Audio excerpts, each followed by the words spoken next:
again. Okay, let me check.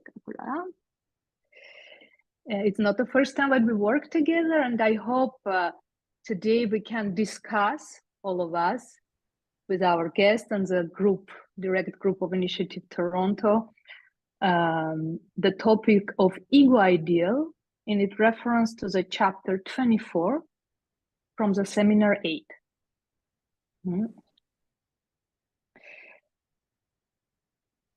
As Daniel Roy precised in one of his interventions of this year, the full title of the Congress would be The Clinic of the Gaze in Psychoanalytic Experience, because the clinic of the gaze is deducted from analytic experience. The argument which Daniel Roy presented for us, and which you can find also on the site of the NLS, starts with an example, the moment of the entry in the analysis, where the analysand can no longer draw support from the analyst gaze. It is a moment to passing to the couch, as we read in the argument. In other words, we can say it is a moment after preliminary sessions when, by the extraction of the gaze from the scene, a different type of work starts. We also know that the work face-to-face can continue longer because the analyst gaze can also work as a stabilization to keep to provide stability for the subject. But if you will think about the topic of the gaze, we can say that it's present already from the very beginning. We don't have to wait this moment when we pass to the couch, let's say, to talk about the case. It is not detached. It is present through the signifiers of the subject. That's one of the conferences where Daniel Roy developed this idea, how from the very beginning, we already in the signifiers of the subject can hear something of the gaze, of the clinic of the gaze. I will give you one of the examples. We can think of different examples. We can think of the superego with the imperative, you have to, which appears in different forms. For example, when a patient complains that he feels that he have to work more and more, and it's never good enough. And it is to work more, to be well seen. We see how this expression, to be well seen, we already can hear something of the gaze, of the clinic of the gaze. You can, without doubt, think of other examples of the patients which you hear and the way that they presented when they come to see you. In the argument, we find 4 vectors for clinical perspective to study the clinic of the gaze. Which are they? First, clinic of the restitution of the gaze to the field of the other. Second, clinic of the gaze in the phantasm. Third, which gives us Daniel Roy, which underlines these 4 perspectives. Clinic of the return of the object gaze onto the body. And the 4th one, clinic of the return of the object gaze in the real. For today, I suggest we try to understand together the first clinical perspective, which is articulated to the question of the ego ideal. Precisely, I will comment the following paragraph of the argument. I quote the paragraph. In the transference, an entire clinic of the restitution of the gaze to the field of the other, which aims to contract the effects of the cut, is inaugurated here. This clinic of the other's gaze, of which Lacan says that we must conceptualize the other gaze, is being internalized by a sign, einziger, is clinic of the ego ideal, E of A, where the subject can see himself as lovable or hateful, acceptable or unacceptable. This is clinic is that of neurosis. Voilà. I took this quote from the argument, which is extracted from Seminar 8, Transference, chapter 24, which Jacques-Alain Miller entitled The Additive Identification by einziger, single trait, translated in English.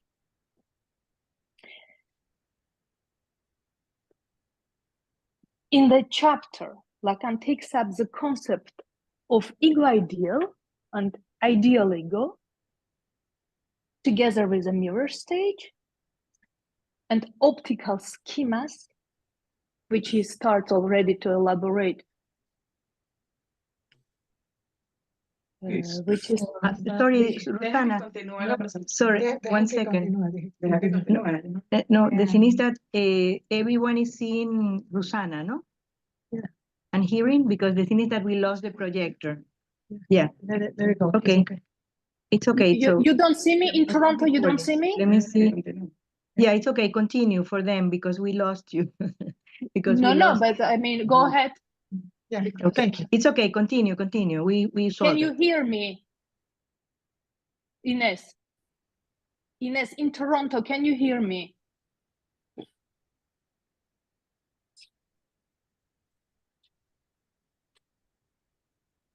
Okay, let's take 2 minutes so to make sure that the colleagues in Toronto can follow the conference.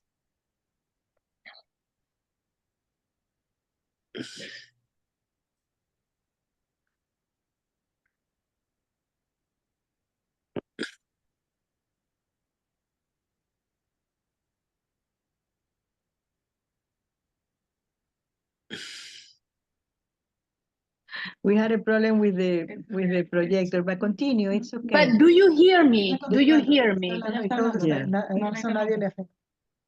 O si pongo nosotros el computador. It's okay. Everyone says that continue for everyone. It's okay. But do you hear me? Do you hear me? You yes, don't see we me, hear but do you. you hear in Toronto? Yes, we hear you. You hear me? Yes. Yes, we hear you. Well, the sound is Okay. breaking up all the time. The sound is breaking up all the time. Okay.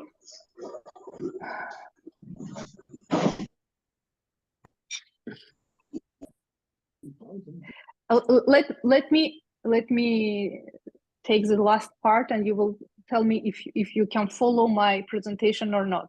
Okay. The quote is taken from Seminar 8, Transference, from the chapter 24, entitled by Jacques-Alain Miller, The Identification by einziger, which means it translated in English as a single trait. Does it work, guys? Yeah, okay.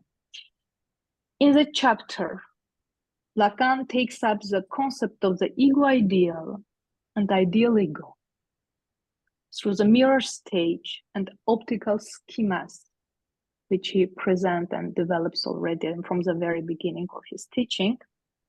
to introduce the question of the identification by einziger from the perspective of the gaze. This is an important element, that Lacan will take it and define the moment of the gaze in that chapter. I will try today to make a bridge between three moments. Mirror stage, seminar 1, and seminar 8. To explain the first moment in the constitution of the ego in its relation to the other from the perspective of the clinic of the gaze.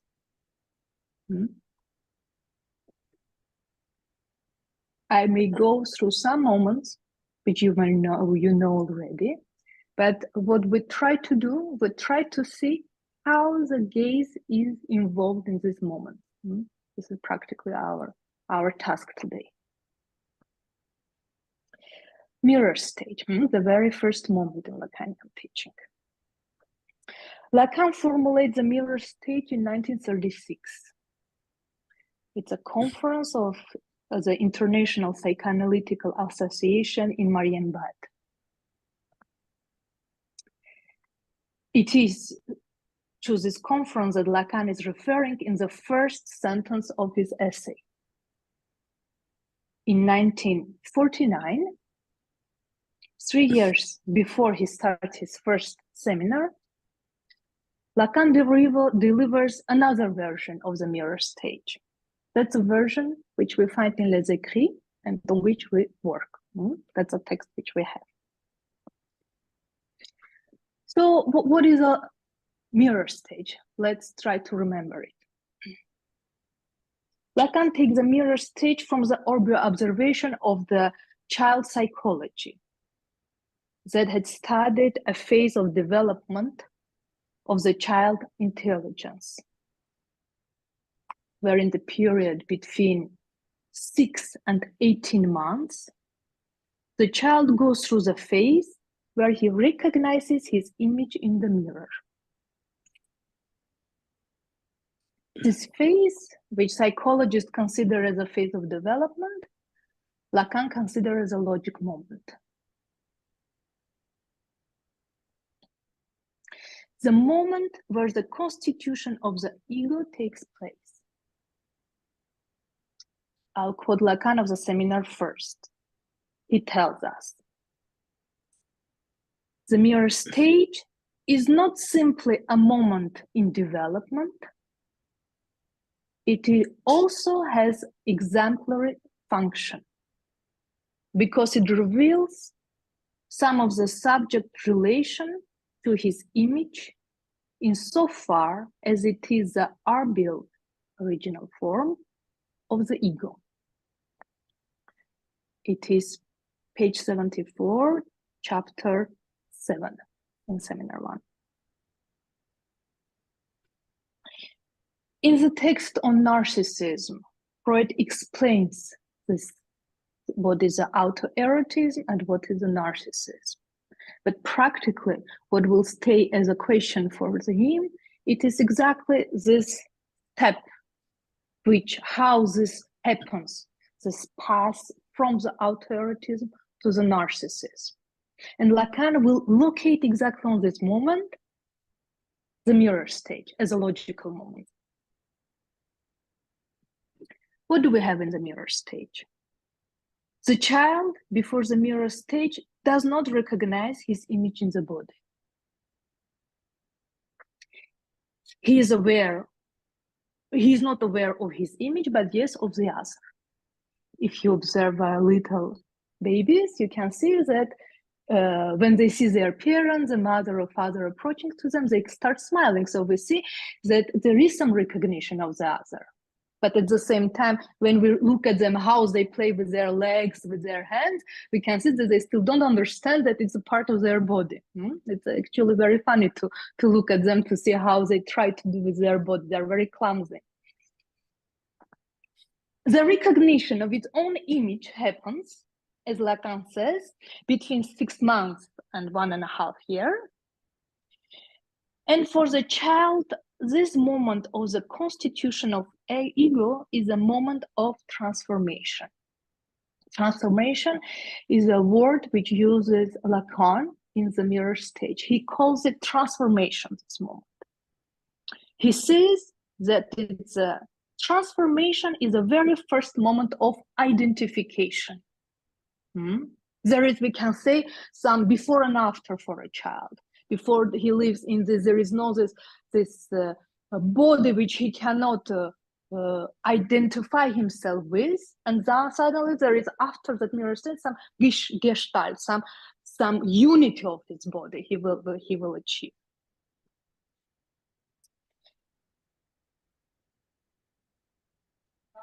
This transformation as an identification with the other gives the subject an imaginary mastery over his body, says Lacan, and allows a child to obtain the feeling of himself by this image. I'm going to quote Lacan from Mirror Stage. He says, unable as yet to walk or even to stand up, he nevertheless overcomes in a flutter of jubilatory activity the abstraction of his support, and fixing his attitude in a slightly leaning forward position in order to hold it in his gaze, brings back an instantaneous aspect of the image. The moment of recognition of his own image does not happen without the other. The child looks into the mirror held by the mother, who looks at him in the mirror. We take as a other primary mother, other as a mother, but it can be another adult. It doesn't necessarily have to be a mother. The gaze of the mother, of the other, allows him to recognize his own image. We can situate here the first moment of clinic of the gaze, the moment of the constitution of the image and of the ego.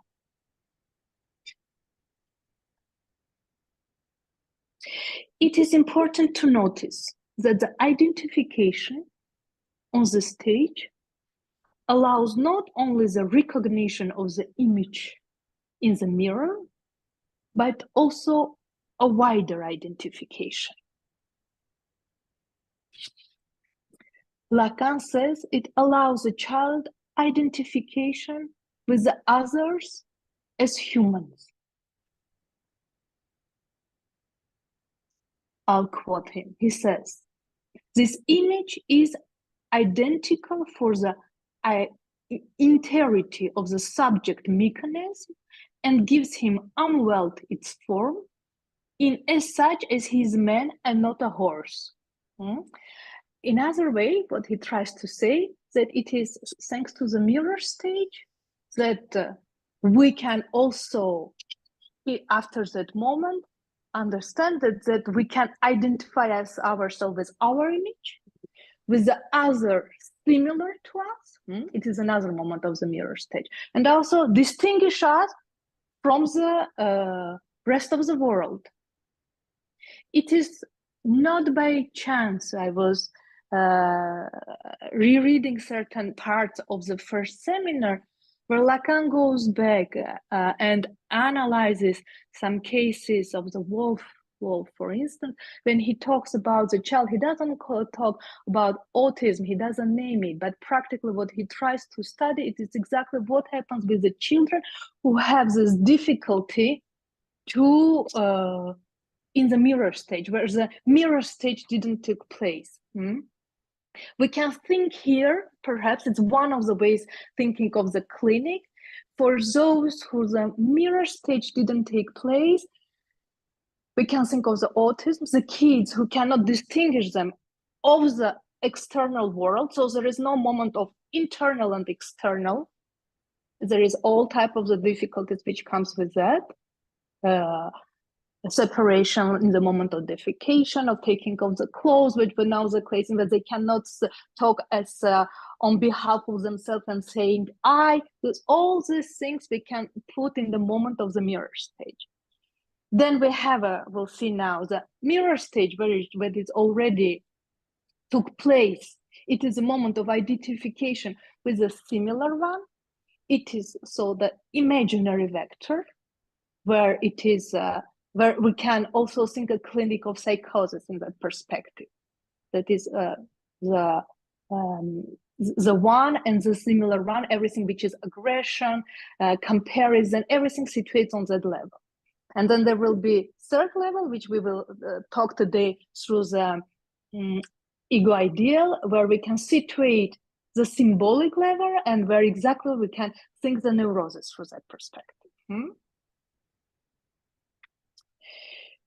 So let's do the next step to be able to understand the differentiation between ideal ego and ideal ego. Go through the two moments, two schemas which Lacan presents in the seminar one. So far, so good? Yeah? Okay. Good. Ines, do you hear me in Toronto? Do you see me? Yeah? Okay. Yeah. Okay. Do you want to share when you want, you tell me to share this. Yeah. Okay, why don't you put it now? So I'm gonna comment it. So we're gonna look at the first schema which Lacan gives us in the chapter 7.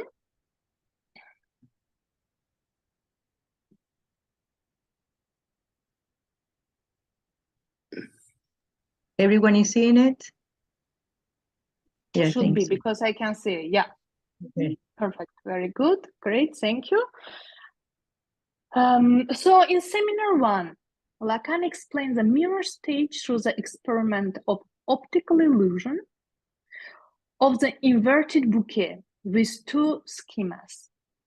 In both, the body is represented by optical illusion that occurs between the bouquet of flowers and the vase. So we see here the first one, that Lacan introduces. If you look to the right side, you can see a spherical mirror, or we can say concave mirror. In front of it, Lacan puts a box in the middle of it. And on the box, he puts an empty vase. And inside the box, our eye doesn't see it. He puts flowers. So what's happening? Thanks to the reflection in the spherical mirror, the bouquet reflects in spherical surface and meets at the symmetrical point of luminosity. So what does it mean? It means as a result of that reflection, we get an optic illusion. The flowers, they appear in the vase. Lacan calls it a real image.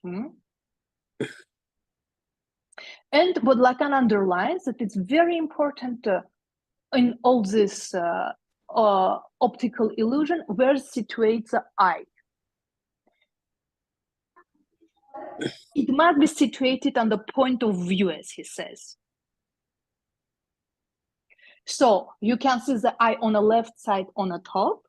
Here you go. So you see the how it looks in the reflection through all this time, and it has and sees the whole image of the vase with flowers. Voila. So Lacan uses the optical illusion as a metaphor to show how the relation of the vase to the flowers that it contains represents the unified image of our body. In this schema, Lacan says, the flowers, Inez, you can please, we don't need the schema, you can just take it away if you, yeah, thank you. In this schema, Lacan says, the hidden flowers, which are hidden from the view, represent the partial drives or the autoerotism in the terms of Freud. The vase by itself, it's a container, and the I is the subject. The I sees the vase converted by flowers, so it already sees the unified image covered by the imaginary. Practically, that's an important moment. So practically what the I see, it sees image covered by the imaginary, and that's what gives it some unified image. It is on this moment where Lacan will situate what Freud calls the primary narcissism, the constitution of the primitive ego, Ur-Ich.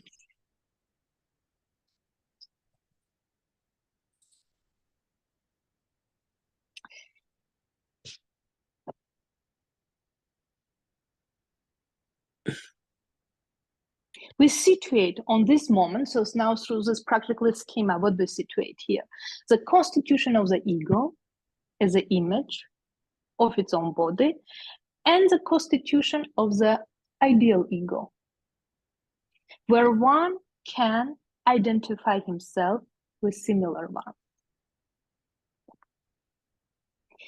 We are here on imaginary level, where the ego and ideal ego function together. Now we're going to see how they function together. So we can see here, so it's a different way of presenting a mirror stage, where it is a gaze of the subject is involved. That we can see it from that perspective, we can see as a mirror stage. So now let's see the second schema, where Lacan will introduce articulation with the symbolic and with ego ideal. Inez, do you mind putting the second image, please?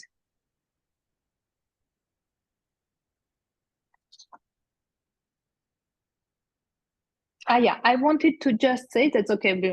So on the first schema, we can also think it through the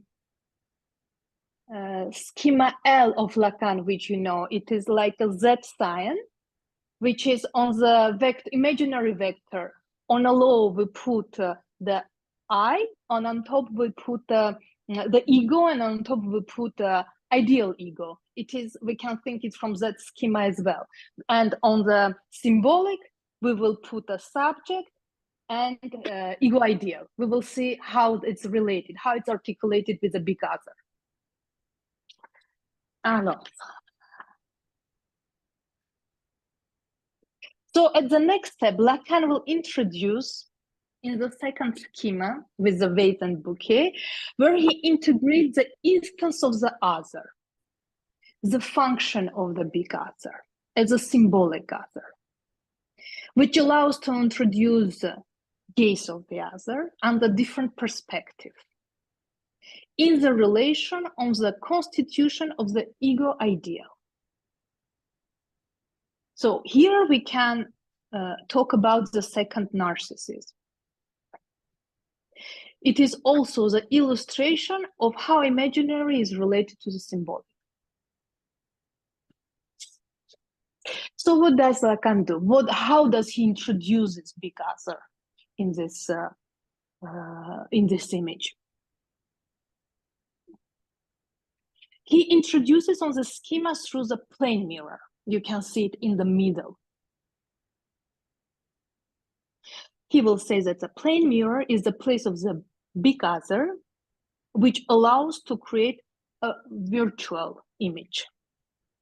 So that now Ines is showing in the middle, we have a virtual image. I didn't send you a different, because there is one more complete one. I sent you a different, it's okay. I will just, I will walk you through. There is another schema, the same, which Lacan introduces, but where he locates already the subject, other, and ideal, ego ideal. I will just tell you where it is. You will see it through the way I introduce. Alors, give me a second. There is here. So we have here on the left side. We look.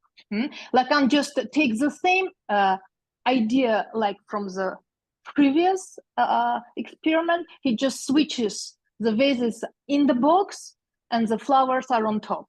But at the end of the day, it is the same. So we have here vase, real object.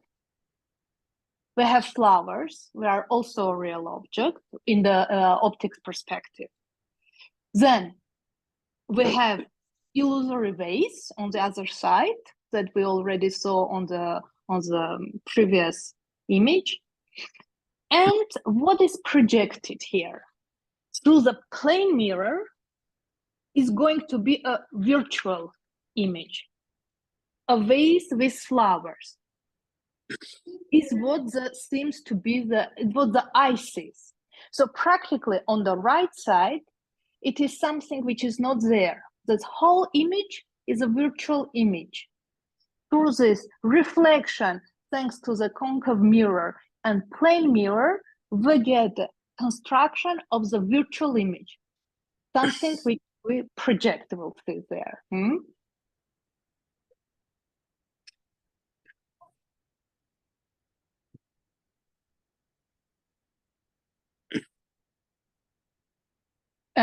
Shows.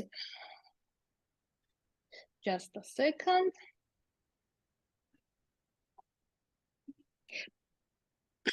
The virtual mirror, practically, the mirror is the place of the signifiers. I'm telling you how we can read the other, right? What is the other is for us, through which the subject represents himself, how he wants to be seen through the other.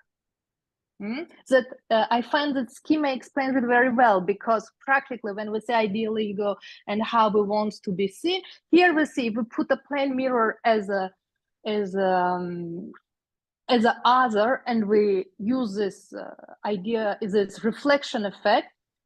This image which appears, it is thanks to the plane mirror, the vase is what we would like to be, how we would like to be seen by the other. And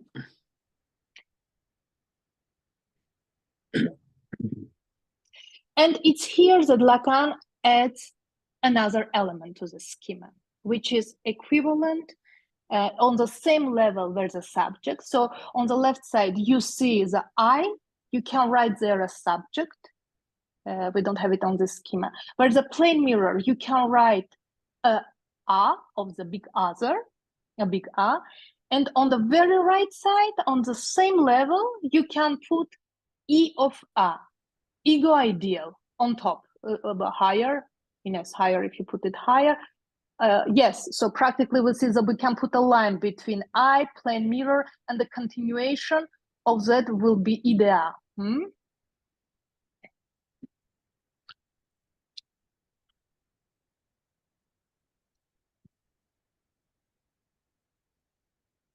This idea, ego ideal, will be the place where the subject, Ruzanna, was the virtual, no?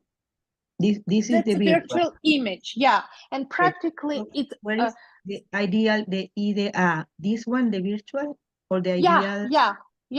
And he put, but to explain it also where it situates, he puts them. There are three elements which are introduced already in symbolic level. We have a subject, what we had before. We have a plane mirror, which is a other, a big other. And there is, as if we could say, there is a continuation to it, if which we extend the line from the subject and continue, we will situate there the ideal, ego ideal. Ego ideal, it is which, yeah, that they're all on the structurally, logically, we put them all on the same level of symbolic. They all belong to the symbolic dispositive. Thank you.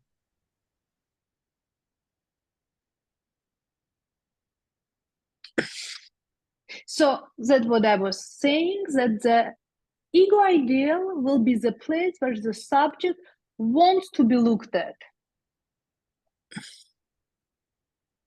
In other words, the subject looks at his own, on himself, from the place of ego ideal, and it's a place where he wants to be looked by the other.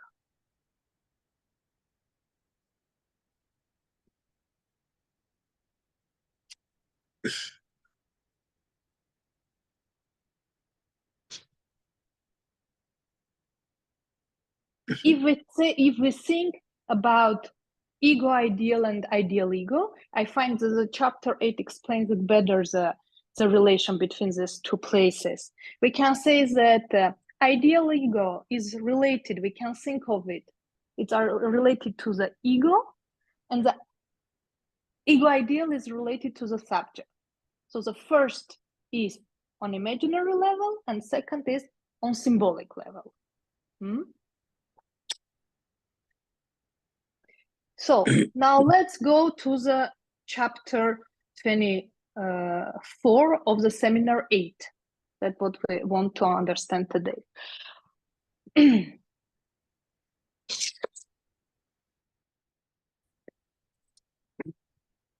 this chapter, Lacan goes back to the mirror stage and schema number 2 to precise more how exactly the ego ideal is constituted. So he reminds us that on mirror stage, the child is not alone in his image. In the mirror stage, in front of the reflection in the mirror, he's on the arms of the adult. And then he adds a very precise element. What does he say? I quote Lacan. All its importance must be given to this movement of the head of the child, even after having been captivated before his own image, turns back towards the adult who is carrying him. So he gives the whole importance of the mirror stage to this movement. This reference, I continue reading Lacan, this reference to the other comes to play in essential function. And we can continue saying, which will be articulated with the development of ego ideal and ideal ego. If we complete the sentence.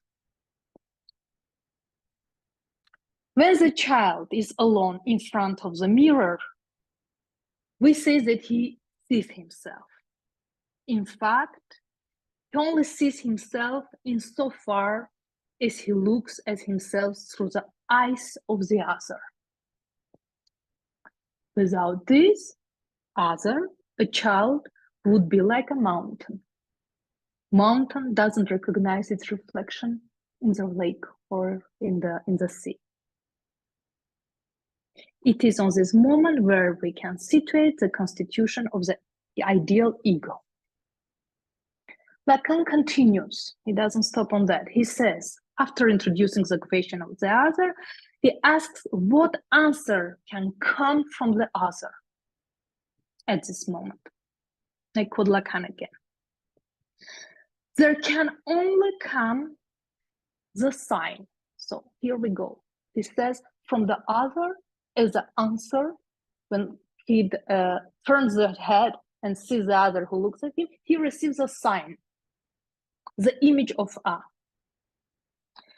The specular image, desirable and destructive at the same time, is or not affectively desired by the one towards whom he turns back, at the very place where the subject at the moment identifies himself, sustains this identification to this image. In the other words, the moment when the child rejoices in front of his image reflected in the mirror is not just a relationship with his image. The child is looking at the other, who is looking at his image and waiting for the other to give him a sign, to see whether he pleases or displeases. It can be a word, it can be a gesture.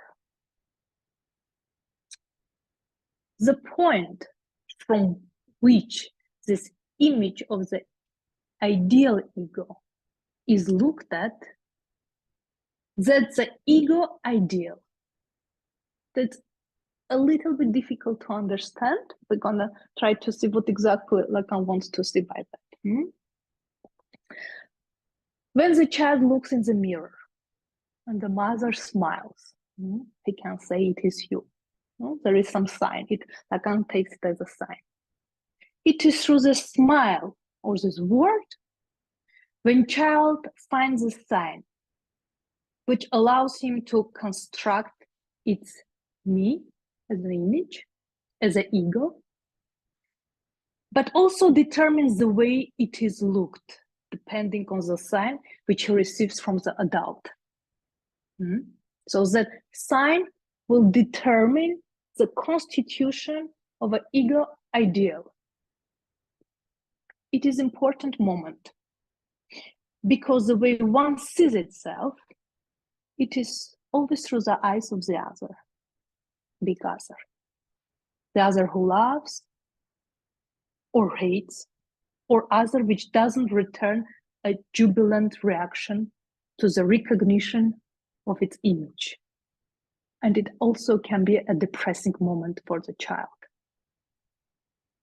But in all cases, the construction, the perception of the own image is built by the sign of the other.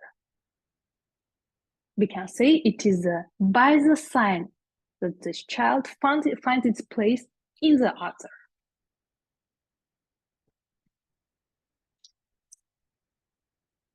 I'm gonna just tell you a couple of words. We will, at the end, I will give you example, but I would like to explain you this moment. So we talk about this first moment of constitution of ideal ego. We can say it is a moment as the way one sees itself. And then a second moment, it is the way we would like to be seen, the ideal, ego ideal.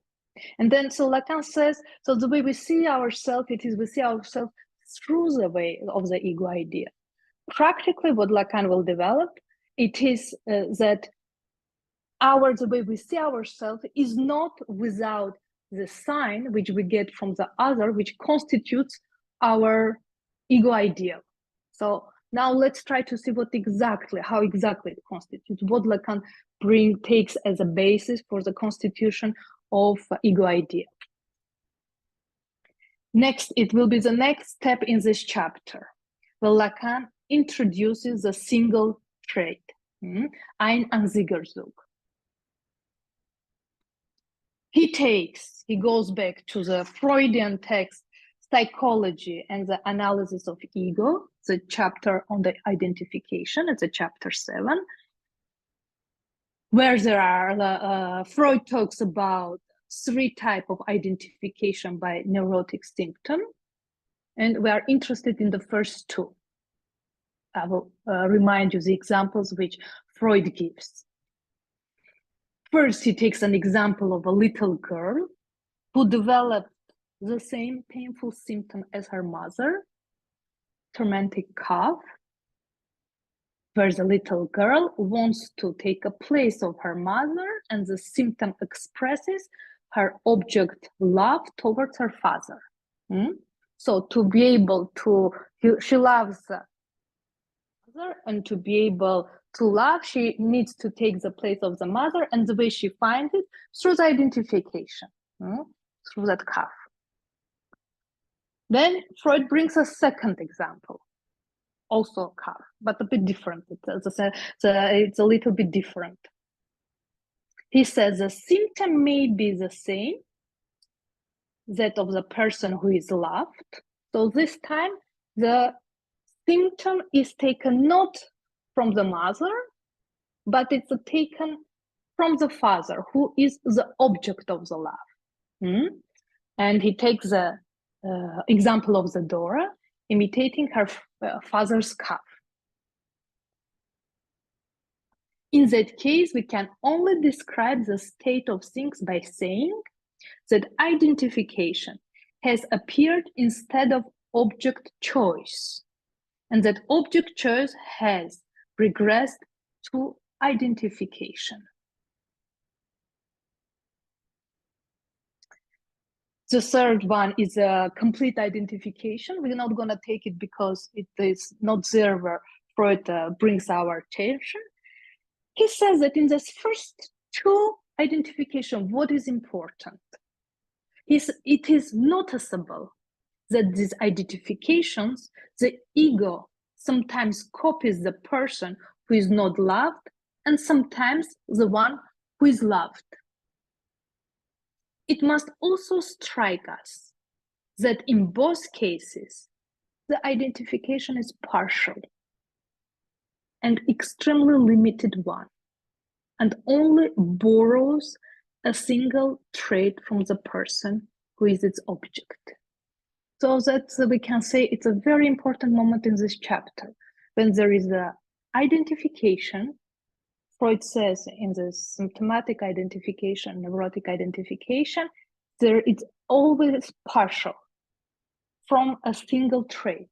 That's where Lacan extracts the einziger Zug, a single trait. And that exactly to this, which brings Lacan in this chapter, which we studied today. He underlines that the identification is always partial and always occurs through einziger Zug, a single trait. Lacan says a bit more about it. Already in the seminar 8, he says that the single trait is a sign, but it is not a signifier. He will tell, in order to say that it is a signifier, more is needed. We require its subsequent utilization in a signifying battery or something which is related to signifying battery. So he insists on this moment that it's a sign.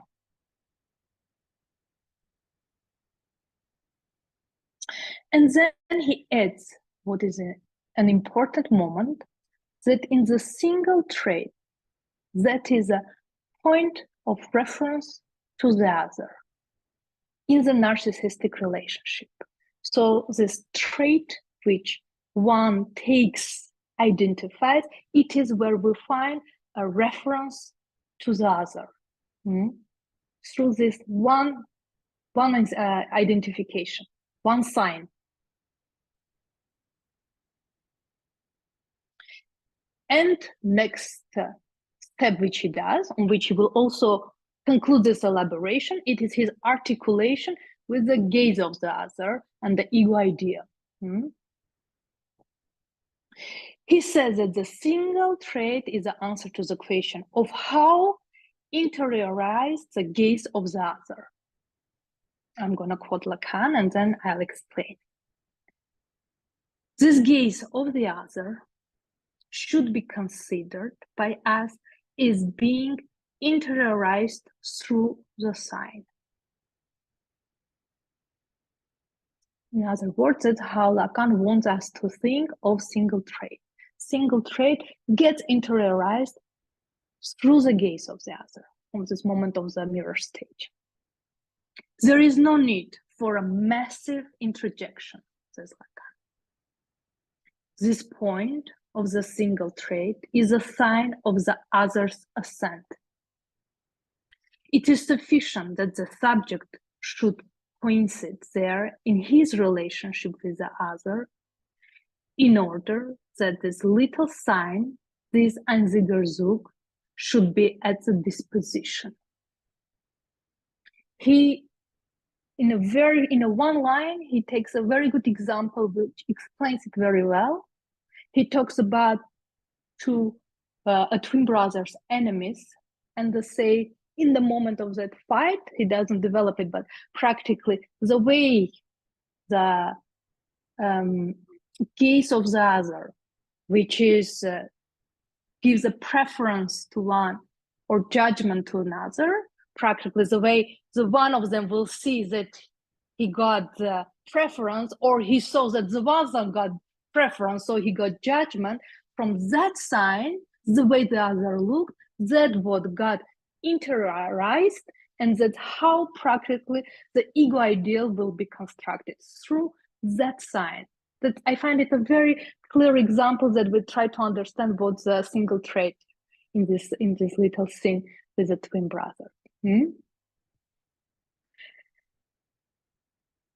It is on this point that Lacan stops his development of the ego ideal and the single trait. As you probably know, he will not stop his development about single trait. It will be something which will go until very end of his teaching, which will he develop more. Already in the next seminar, identification, he goes back to this topic. But I suggest for today, we stop on this and try to discuss the material which I presented. And perhaps if we have time, I will take an example which Lacan gives in the previous chapter to give you a little bit more the distinction between ego ideal and ideal ego, if it's not clear. Thank you, Ruzanna. Amazing. As always, thank you. Yeah, if there is any question of the here or there, we can start. You have a question? Yeah, turn the light. I have one, Ruzanna, in the last twins, no? What would be the threat? Because in the twin brothers, you know, the last example, that the gaze of the other, it would be preference in one and judgment in the other. Can you explain the threats in this? It depends. We can take one of them. For instance, you can just imagine a fight between two twin brothers, which are in this specular moment with each other, and there is other which intervenes, and the way he intervenes to perhaps judge one or give a preference to another one simply through the way they look. Take a very simple example, the way the other intervene, a father, for instance, intervene, and the way it look on this moment, it can be interiorized as a sign, as a preference or judgment. But it's that very that moment. It's not a word. It's a sign. It can be a gesture, which will will be the base to build the ego ideal. It is the way the one will be seen by the other, will want to be seen. So and this is a symbolic. Go ahead. No, this is not the unary thread, no? Yes, single thread. That's what Lacan will after develop. Yeah. I don't want to go a bit further, because after Lacan will reduce it to say it is S1, it is a signifier, but it's a signifier which is not connected with the rest of the signifiers. That's why it does not connect it to the meaning. So here he says it's a sign, it's not a signifier, because he still didn't bring all this rest that there is S1. And I think it is good to think in that way, that he insists that it is a sign which is emptied of the meaning. It is just one trait. It's like the result of the identification of that person that is seeing you, no? So in the case of the twins, that this person that intervenes, So they take from that something that is going to become the threat. No? From That's what is a threat. That's not what is going to become. Yes, that is a threat. He takes something from the other, which is a big other, and it is how the symbolic level is introduced on the moment on this imaginary level on which all this ego, ideal ego, and then are constructed, and ideal ego, yeah, and the ego ideal is something which is introduced on the symbolic side. I don't know if it is clear. If you have questions, go home. Maybe perhaps through your questions, I will be able to clarify it a bit more. Yeah, you can raise your hand or put it on the chat. So now,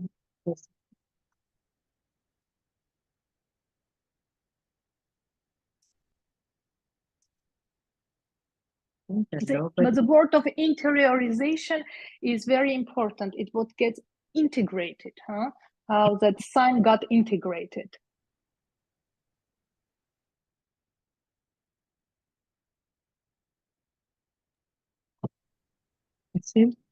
Maybe you can give the example that you were going, because I think that the example helps a lot to the example is to distinguish between E of A, ego ideal, and ideal ego. Lacan takes it, yeah, if you have time, I really suggest you to read the previous chapter where Lacan gives 3 examples to explain the difference. I will take one of it. He talks about this young guy, a boy who is on his sport car. And Lacan says, what is a sport car? It means the way he wants to take a risk, the way he shows him all. And he says, we can think that he does it also to get attention of girls, to get girls. But he says, here what interests us, it's not what is his desire, what is the aim of his desire, but the way he realizes it. And he does it through the sport car. And he says that is the way he sees himself, the sport car. It is an ideal ego. So it's an imaginary level. And then he says, but this ideal ego, I see there is a question. I will come back to it after the example. Is never always in his basis has elements of the ego ideal. He says this boy comes from the rich family where he's used to the rich places, Porsche cars, and where the material things are very much our ideals. And there is this place where he sees himself through the eyes from his father, who appreciates it the way he wants to be someone. And through already that context, he can see himself as a boy with a sport car. He says, if it would have been a different context, he maybe would have been on a motorbike, he would have had a very long beard. We can think of different examples. It's a family of the, I don't know, doctors, the way the person wants to sees himself and what is the ideal is different. But the way we see ourselves, it is always articulated with the ideal. That I find it explains better how these 2 elements are articulated one to another.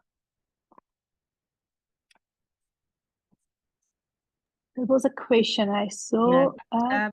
Would you like to read your question, Gustav? Or yes, go ahead, of course.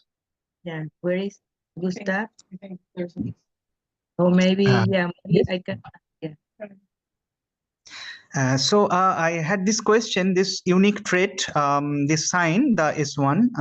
So is this capable of undergoing metonymy and metonymical and metaphorical? I would say, is it possible that what we read information of the unconscious, seminar 5, those operations work on this sign on S1? So that is yes.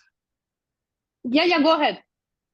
Yes, that was my question. If this undergoes the rules of depression, as we have known in from seminar 5 and instance of later the metaphor and metonymy, what happens in parapraxis, slips of tongue.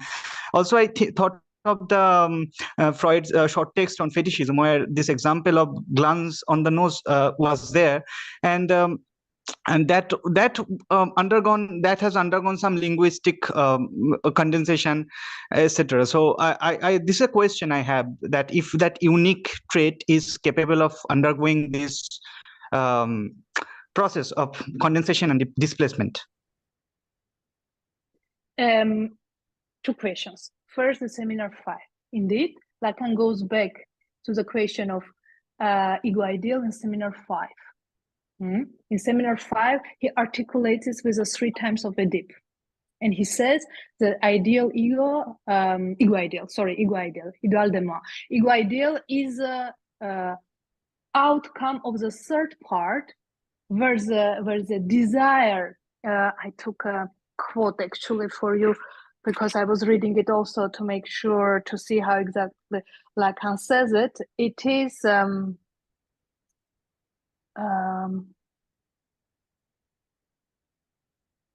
and I don't find it in my notes, but it's practically the idea where it is the desire got repressed, and the incestuous desire got repressed, and the outcome from this Oedipal complex, a subject finds through the ego ideal.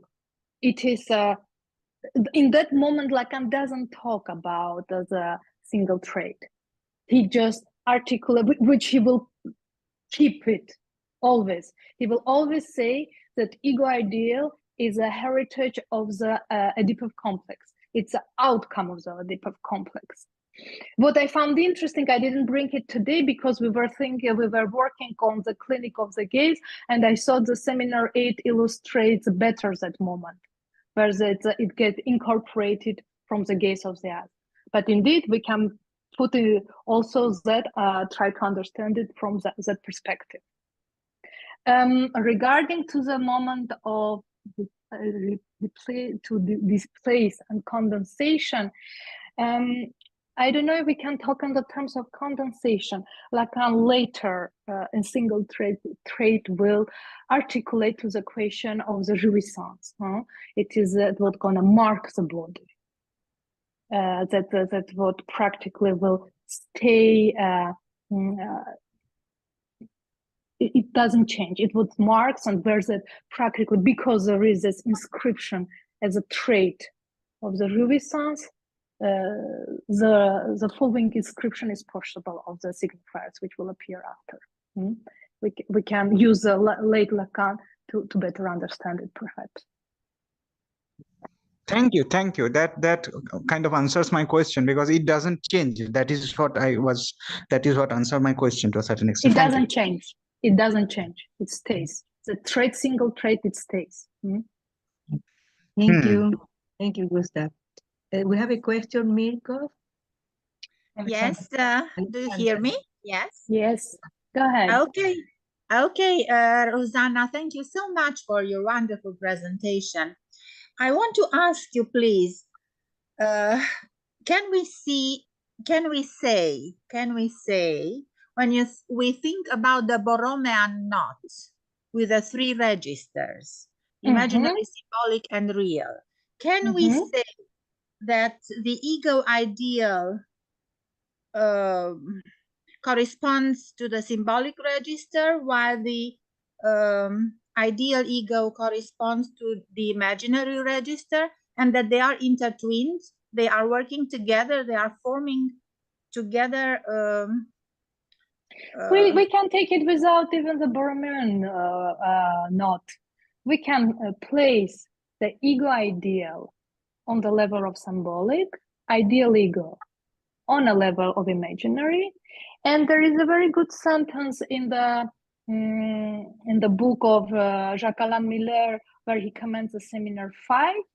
He says that the ego is an element, imaginary element in symbolic. Okay. Yes. He says that after Lacan will develop it a bit different, but if it allows already to see how we can think that articulation. Yes. Ego, we still think it as an imaginary level, but it is its part in the symbolic level. If you want to take the former or not, perhaps we can think how exactly. Well, here you go. We place it there. Yes. And my second question, I have a problem to understand that the gaze is that partial object of the scopic drive. And because I was kind of thinking about the gaze as the gaze of the subject, the gaze of the split subject. But in this Lacanian economy, the gaze is a partial object of the scopic drive. So it's a the relation between the gaze as a partial object of this scopic drive and the split subject, because I now I see, because of your so wonderful presentation, I can understand why this gaze is split between me and the other kind of. But why object? Thank you, and that's all. There are probably, it's seminar 11 which helps us to answer to that question.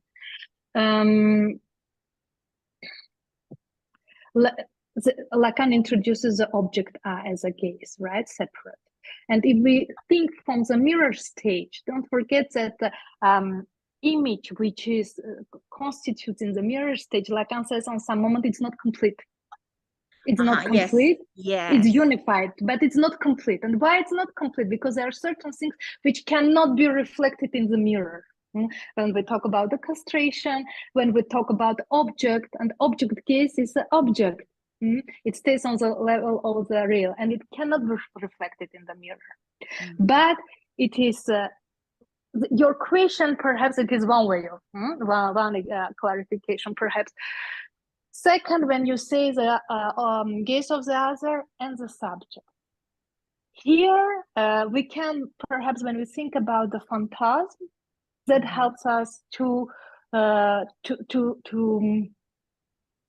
think of it a bit. Maybe it helps us because we think the way the other look at us, but practically it is through our blind point, which is our phantasm. We see something which we don't see, and something in some moment of analysis which practically gets detached, that object of the gaze, where we see ourselves seen. So the way we see the other, things that the other look at us, like he looks at me like this, for instance, right? And like this, it can be different signifiers. It is something which is incorporated in our phantasm. Here you see the articulation of the other gaze, how it's articulated with the phantasm.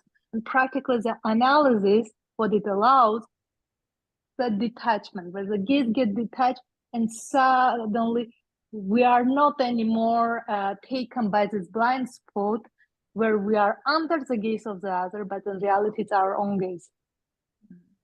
Yes, thank you. I don't know if I manage to explain it. It's a difficult topic. It will be interesting to take more time to explain it, but that's a split. In the seminar 11, that's practically what Lacan, with the examples he brings when he tries to build the screen there, and he takes examples, and he practically what he does, he brings it to the question of the phantasm. He tries to explain how it's integrated in the phantasm. The gaze of the other. Thank you so much. It is one of the vectors which Daniel gives in his argument, and studying one vector after another can be one of the ways of studying the topic of the Congress for this year. Thank you. Thank you for your question. Another question.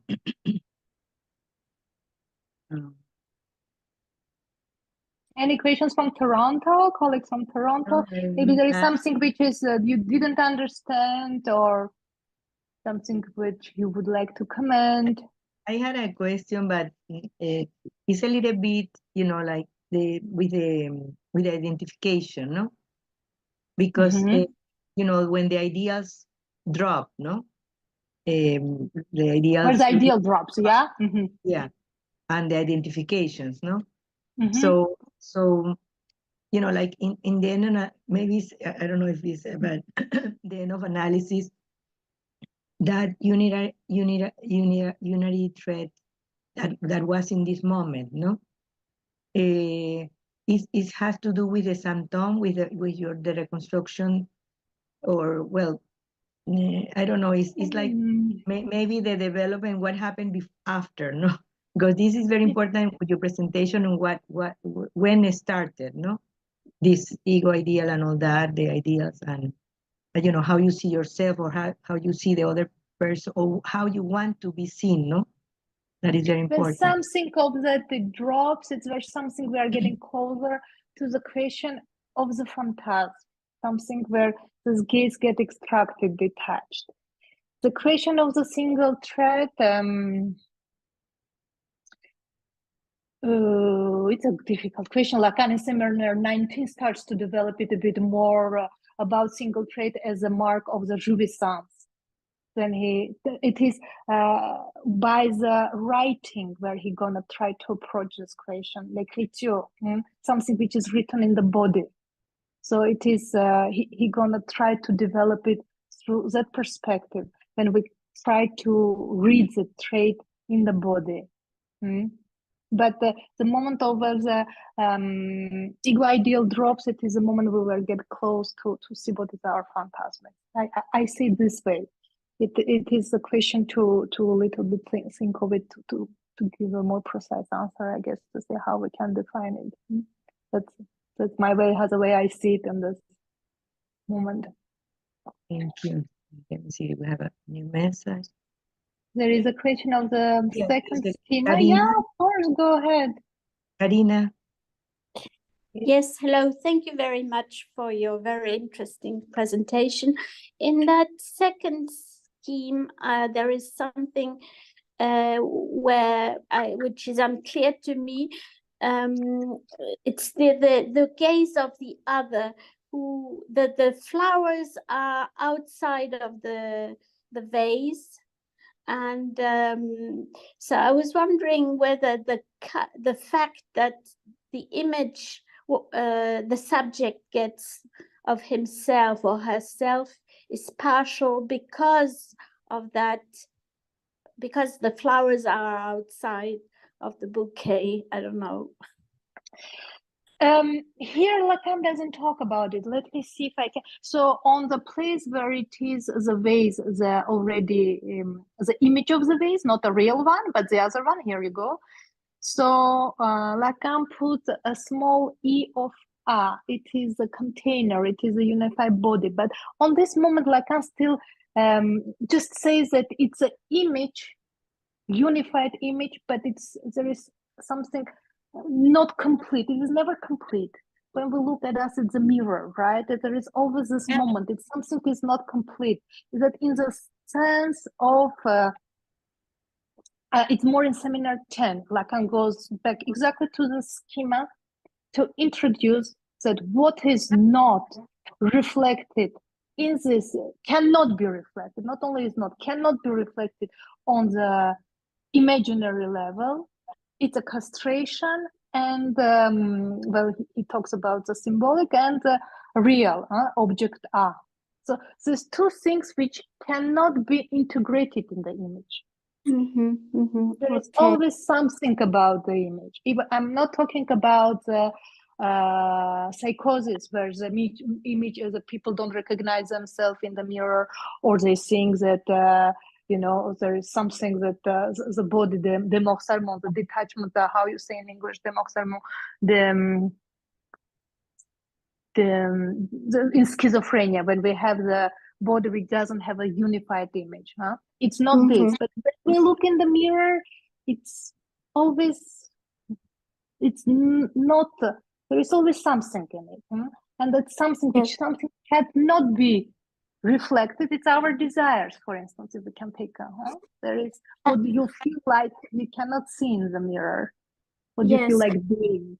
Voila, that's in that way we can think of it's not complete. But the fact of separating this bouquet and the vase, what does it mean?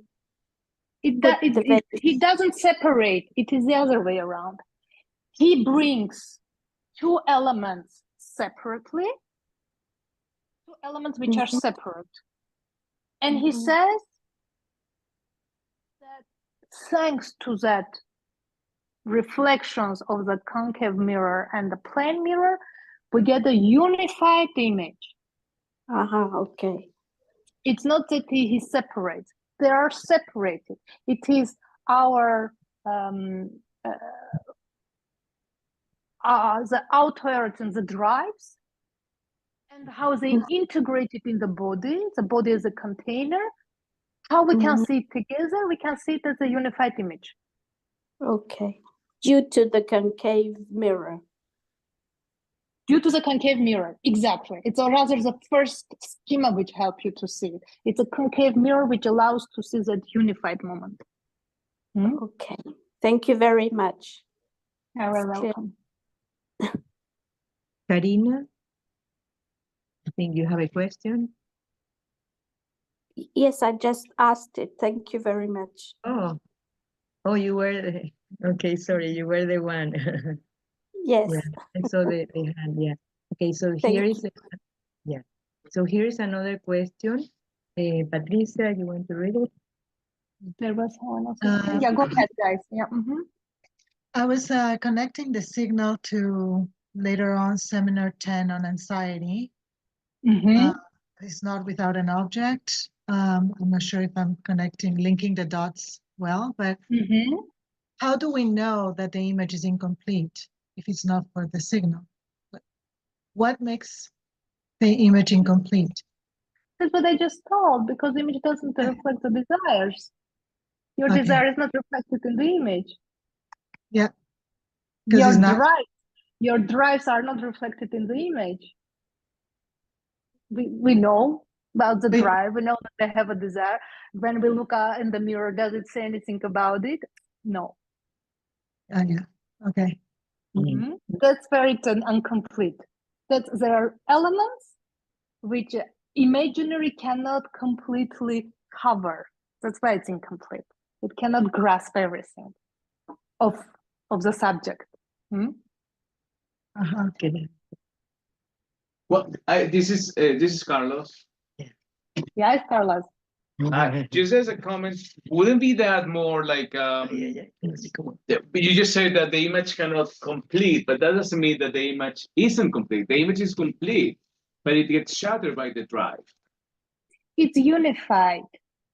We say that we get a unified image of ourselves, of our body, because before the mirror stage it is not, but it's incomplete because it cannot reflect everything. If we think of the imaginary, symbolic and real, the symbolic and real as a desire, as an object, as a real or as a drive cannot be reflected in that terms.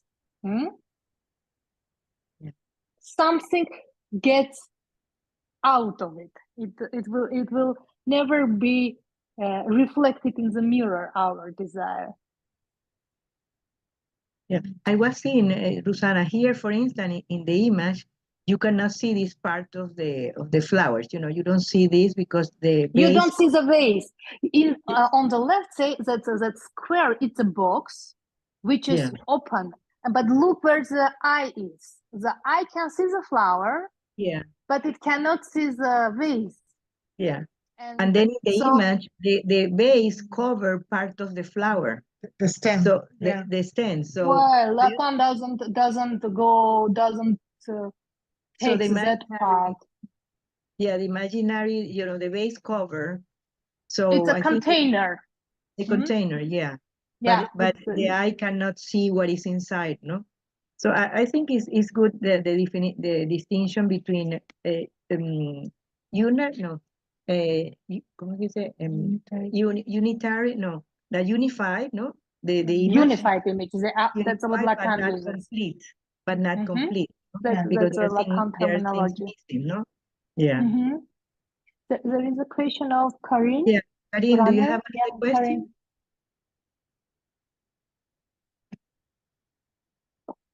You're muted. Yes, I also would wanted to ask Ruzanna. There is another part in the end of the argument where Daniel Roy relates to the unary trait. For me, it was very interesting how you elaborated this moment of the sign of the other. The first question I have, it also has to do with a sign of jouissance, maybe, which is not a signifier. And in the end of the argument, gives us a hint for the clinic of the adolescent. And there you could say that this other, let's say the plain mirror, is different, doesn't work so much, maybe, or I don't know how to. Do you have the text of argument in front of your eyes? Maybe we could read it. Yeah, go ahead. Should I read this part? Yeah, sure, okay. Of course. So maybe the last paragraph of the argument. Okay, let me open it as well fast. So.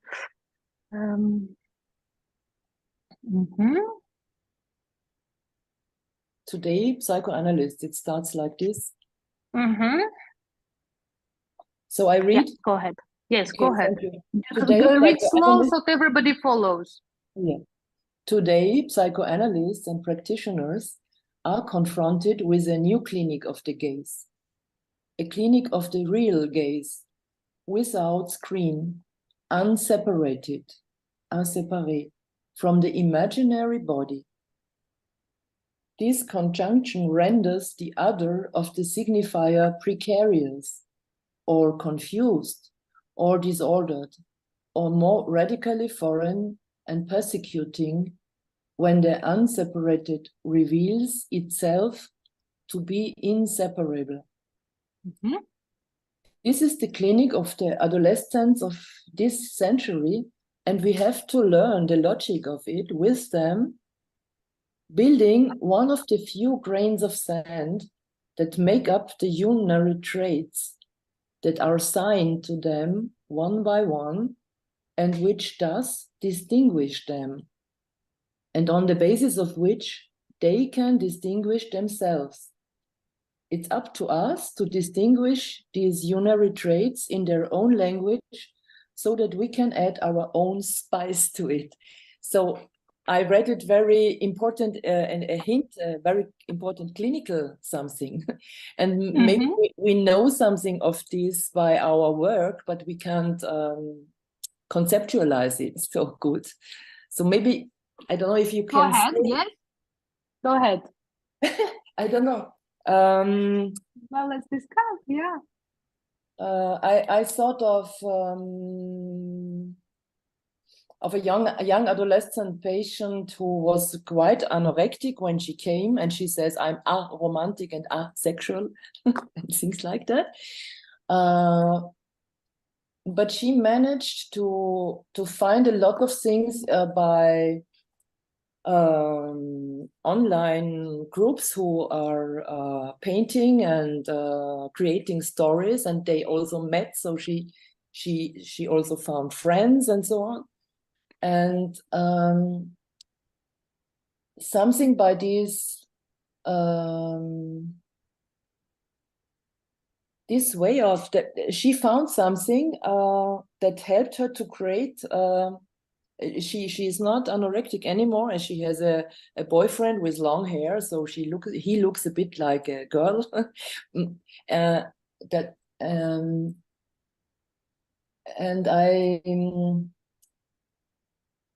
it's not easy to conceptualize this point of the possibilities. Yeah, well, I take it a little bit a different way. I'm not sure. Will be first thing which comes to my mind when we read that part. Perhaps for what Daniel tries to say, there is this it is not detached. It is not in the other, right? That this gaze is always there. And it is to find for us what makes them different, distinguish in their way they talk, in the signifiers they use, something which is proper to that subject, to that patient, the way they where it can get separated, which will allow them to get separated, to not because it was this new clinic where this gaze is always attached, and so it is not how I want to be seen. It is to see what can work instead of that. What can have that function? It is the way I understand it. What can allow to which signifier can play the role of separation. So practically what it's when the ego ideal is got introduced, something gets separated. It is the way we see it from outside. Something of the gaze get detached. That's what we look in this clinic. I don't think there is a reference to the question of the jouissance. Well, always there is always something of it where we work. Of course, the way the person says it, it's like, but it's not in the terms of single trait of the jouissance, but something which is singular. In the singularity, there is always something of the jouissance, but it is through the signifiers. Okay. This makes a child to construct its own image. Detached. Voila. Thank you, Karin. There is another question. I don't know if you have time, Ruzanna. Why don't we take the last one? Yeah, go ahead. How the gaze and the image function how the gaze and the image function in perversion. Oh, I think in the Daniel mentions it in the argument also, that we can study the question of the exhibitionism, for instance, how it is integrated, the creation of the gaze. There is a whole part which is in seminar 11 also, that how the one is hidden looking on something, and then when there is a noise, he is looked by. There is this anxiety moment, but it can be transplanted also to the question of the one of the forms of the perversion is the exhibitionism. So it can be articulated through that to give a fast answer. It's a different clinic. There is a nice comment. Also, the castration is not it is not for clothes, but it's rejected, and then think how the gaze is articulated to that question of the rejection.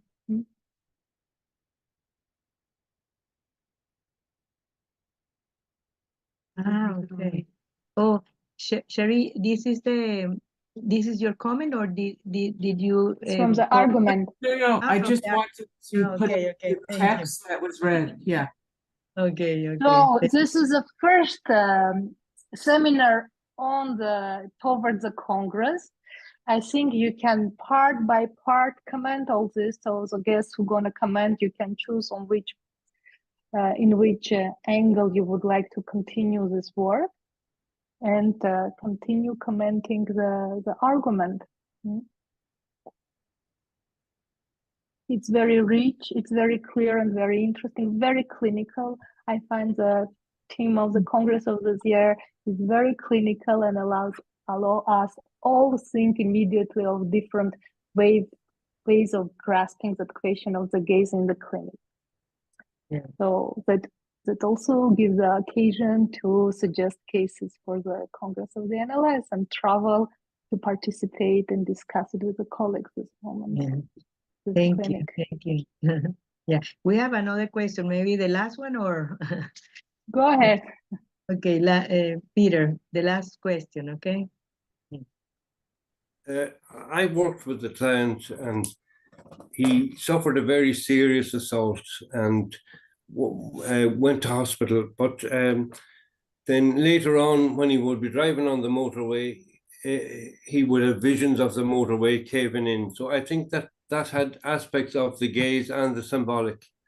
his particular fear that the motorway would give in was sort of symbolic of the very severe assault that he got an accident, and then what is it when he got an accident? I didn't hear first part. And then when he drives, he has this moment.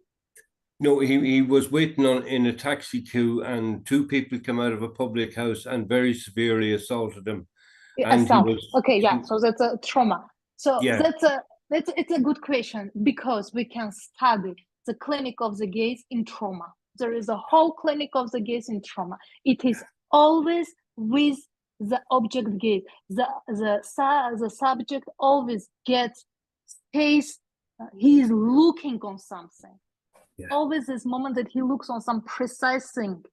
So it is a good question to try to read everything about the traumatic work with the patient, where we can extract the moment of the gaze. It is absolutely true. In trauma, we have that.